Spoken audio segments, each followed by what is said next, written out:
The first thing I'd like to go over is the nature of products that Apple offers, structure of its services, and types of products that Apple offers. First off, the nature of the products that Apple offers is technology that enables sorting, sharing, distribution, storage, and otherwise general use of information through hardware, software, and digital distribution. The structure of its services is that technological support, repairs, location services, and international tech support. And types of products Apple offers is adapters, cables, cases, and covers, chargers, headphones, Apple Pencils for iPhone, watches, keyboards, mice, remotes, charging docks, MacBook, and iPhone. In terms of external challenges or the external environment in which Apple operates in, can be best summed up in an article titled "Apple Named Least Green Tech Company." The article reads, Apple has come bottom of the most comprehensive Green League table of technology companies because of its heavy reliance on dirty centers. The list, which is compiled by Greenpeace and released in San Francisco on Thursday, shows that the company relies heavily on highly polluting coal power at the sites that house its banks of servers. Greenpeace's report, How Dirty Is Your Data, reveals that the company's investment in a new North Carolina facility will triple its electricity consumption, equivalent to the electricity demand of 80,000 average U.S. households. The facility's power will be supplied by Duke Energy with a mix of 62% coal and 32% nuclear.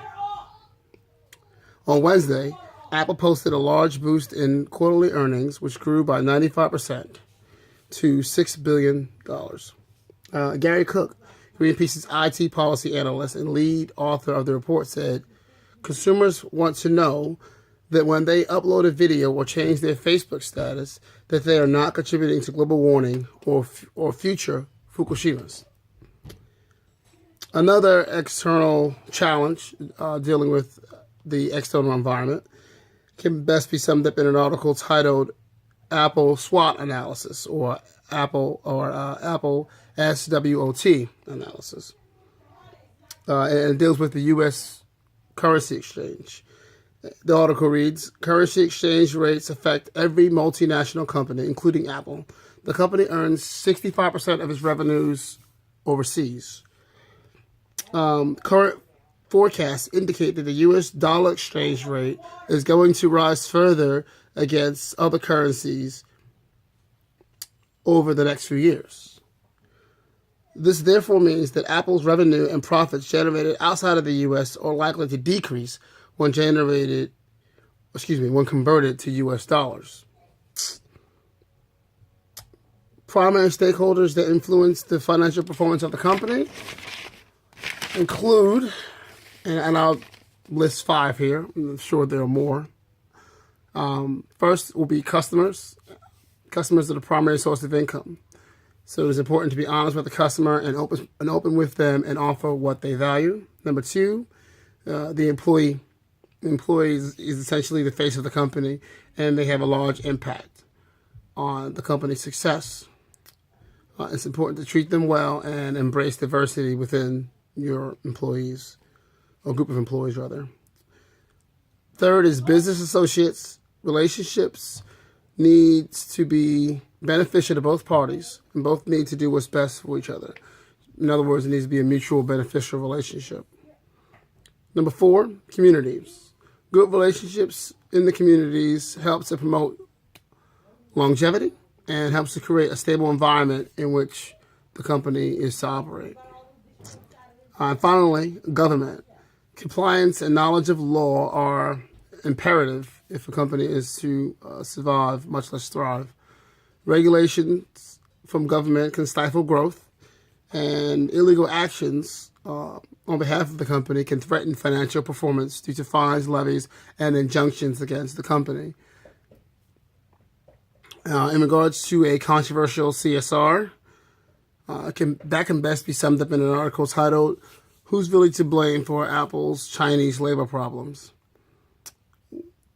And the article reads, work conditions in Foxconn, an Apple supplier in China, have reignited a debate about whether labor regulations in the country are going in the right direction. After a New York Times expose on the Shenzhen-based factory, more U.S. media focused on the issue, calling for a response from Apple executives.